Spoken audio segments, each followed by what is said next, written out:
Hey guys, it's PoxiiPro. Welcome back to another video. In today's video, we're going to be talking about the treasure hunting event in Fallout 76, which is going to be here until October 19th. The premise of the event is that there are going to be mole miners. They're going to be legendary mole miners. They're going to have an audio cue, which kind of sounds like radio static, and they're going to be carrying a large backpack on their back, kind of like this mole miner right here. And if you track them down, they'll be like randomly around the map. They have some recommended spots, but pretty much you find them, you kill them, and they will drop some sort of pail. And they have 3 different types of pail. There's like a low tier, mid tier, and high tier, all of them being able to grant certain rewards. I'll have all of these details in the description, and we'll go over some of the stuff in the video. Let's go ahead and hop into it. And I also want to mention that coming up very soon, so this event, as I showed, does last until October 19th, but coming up very soon after this treasure hunter event is going to be the bomb drop event. That's what they're calling it. It doesn't necessarily have to do anything with nukes or a bomb dropping. Well, kind of. It's kind of like you see the nukes dropped in the world on October 23rd, so this is going to be like kind of like a celebration event, where they're going to have double XP in all game modes. They're gonna have daily challenge, double score rewards, and 25% off legendary purveyor sale. This will be starting October 22nd and will last until October 26th. But yeah, I just want to let you guys know, so make sure to check in around this time. That way you guys can, make use of all the double XP and the double score and the legendary purveyor sale. But yeah, let's go ahead and hop into that treasure hunting. Alright guys, so for the first part of this guide, I want to go ahead and talk about the pails that you can get from the event that you can purchase from the different vendors. And they're going to be available at pretty much every single vendor that is at one of the railroad vendors. I'm not sure if they're going to be available at every single vendor, like the White Springs one down here station, the Sutton station. But they might also be at different other vendors. But pretty much you want to go up to the vendor, and let me go ahead and equip my charisma perk cards. This way I can get a good bargain. You can go ahead and hit trade, and then you want to go ahead and go to the MISC tab, and you're going to see empty, dusty mole miner pail. This is going to be like the worst tier. This is going to be mid tier, and then this is going to be high tier. And you can see the pricing. Obviously, the worst tier is going to be the cheapest. The mid tier is going to be, like pricing wise in between, and then the high tier is going to be pretty expensive. Ideally, you would imagine that the high tier, the ornate mole miner pail, being the most expensive, would get you the best loot. But according to my research, it's actually more efficient to buy 2 of these miner pails of the mid tier, because 2 mid tiers has a better chance at getting you higher rarity plans than 1 high tier or 1 ornate. And if you look at the cost, it's a lot cheaper. This is going to be clocking in at about 1400 caps, whereas this is 2k caps. And so this is the medium pails are going to be much more efficient in terms of caps and the actual chance of dropping the loot that you want. I'll go ahead and have a link in the description. It's going to be to a Google spreadsheet. I don't know the original creator, but I did find it on Reddit, so I'll link the Reddit post. But it was like somebody replied to the Reddit post with this.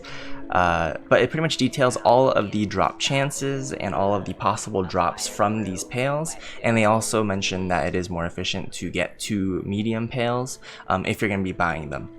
There's been some other Reddit posts where people have also been finding out that you do have a higher chance of getting a rare treasure hunting plan from 2 medium pails instead of this one. And then also, since these are kind of expensive, if you're gonna be bulk buying, I would recommend getting some great mentas, getting your charisma as high as possible. That way you can get a really good discount.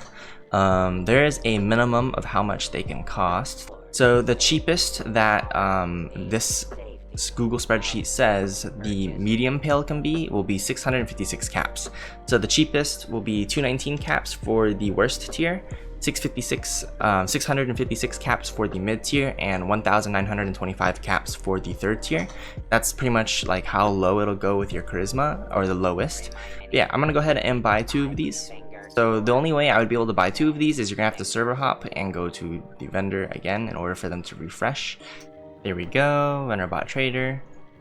You can go back to the MISC tab, and you can see he's got 3 again, so we're just gonna go ahead and buy another one of the middle tier. There we go.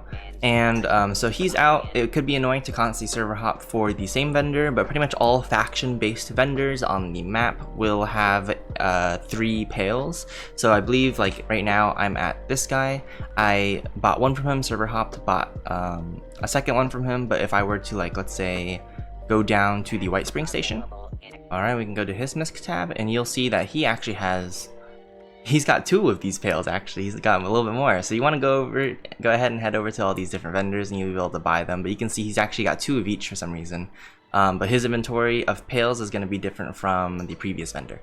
So yeah, that's pretty much how you can purchase the pails from each of these vendors. And keep in mind that you cannot purchase the new pails from this current event or sell them.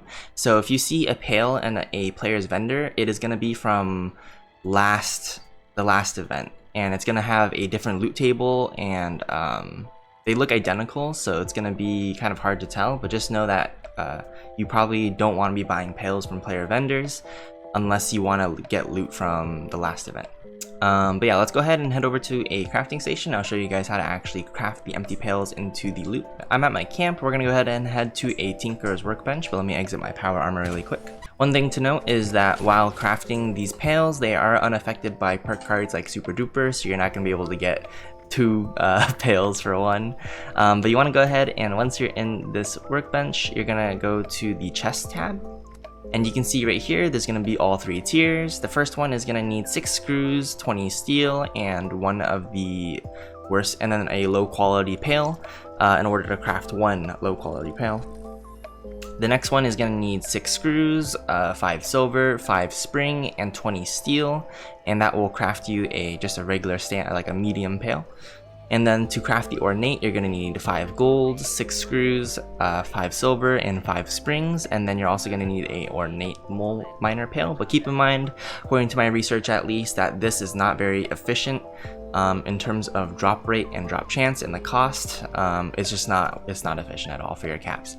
So we're going to go ahead and craft this. We'll craft 2 of these. And you can see just like that, you craft them. And once you craft them and they're in your inventory, you can go to your items and you can go to aid. And this is pretty much how you're going to be able to open them. Let's scroll down right here. And they do each weigh 1 pound, so keep that in mind when you're holding them on you. But we can open this guy. You got vintage Nuka Shine, Blackwater Brew, plasma grenades, and coal. Okay. And some silver scrap. I don't think I got anything good. I mean, the vintage Nuka Shine's kind of cool. And 5mm rounds right there. So currently I got 5mm rounds because I have a Gatling gun equipped. So depending on what gun you have equipped, the miner pail can give you ammo for it. It's similar to daily ops. Certain weapons won't work. I'm sure they won't be giving you plasma cores or fusion cores if you're using a heavy weapon like that, or any of the other more special ammo. But if you're using more common ammo like 0.8 or 5mm, I think it'll work. So we'll go ahead and open this one and see if I get anything good. There we go. Strongman Super Sledge Paint. Cool. Plans are always nice. And we got, the grenades are kind of useless to me, so I'll probably end up selling those to a vendor. And like coal, I don't really need. But, we'll take it. And some more 5mm rounds right there, since I do have this. Alright, but next up, I'm going to go ahead and show how to actually hunt down the mole miners in the wild, and then kill them and loot them. Alright guys, so first off, before I actually show some footage of finding a treasure hunter mole miner, we're going to look at some of the spawn locations. So this is from a Reddit post by Workable Puffin, which was posted a little bit ago. But this is pretty much going to be the areas that are going to be where they can kind of be found. And so I'm going to go ahead and link this in the description as well. And I'm going to go ahead and use this list myself to see if we can find ourselves a treasure hunter mole miner. Alright, so I went ahead and just used the top of the list, so that means Camden Park. So let's go ahead and head over there. Oh, I hear one. You hear that radio sound?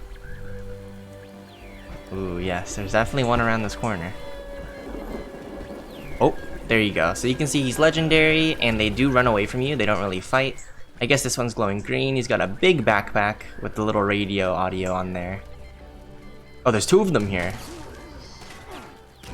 I don't want to accidentally damage Zach in this process here. I'm using an explosive gun. I think he's stuck. Alright, there we go. And we'll just go ahead and loot all really quick, and we'll chase down that other one because he's on the run. Where'd he go? Oh, there he is. He's over here in the corner. Sometimes VATS is a good way to just track them down. So it looks like the backpack is not a hitbox, so make sure you actually aim at the mole miner's body. Alright, we'll do all that. Okay, so let's go ahead and look in our inventory. And since they are legendary enemies, they're going to be dropping some legendary gear alongside the pail, which is kind of nice. So let's see. So right here we have a dusty mole miner pail. So this is going to be the low quality tier, but you don't have to craft them, at least since you already found it in the wild. It'll come like already crafted. So we can go ahead and open this and let's see what we get. Anything good from that one? Or is that it? I think that might have been it. Yeah, okay. So that didn't give anything too good, but we can do a medium mole miner. Impacts, coal, any plans, black titanium scrap, and I think the ammo is the last thing it adds. Yeah, 5mm rounds. But yeah, that's gonna be pretty much it for this video, guys. I hope you enjoyed. If you have any questions, comments, or concerns, please let me know in the comment section below. Any positive or negative feedback, also let me know. That way I can improve. But yeah, all of the extra information is going to be in the description regarding all the drops, like what are the drops, the chance of the drops, any of the details, and also the list to where all of the mole miner hunters are supposed to be at will also be in the description. So make sure to check that out. But yeah, until next time.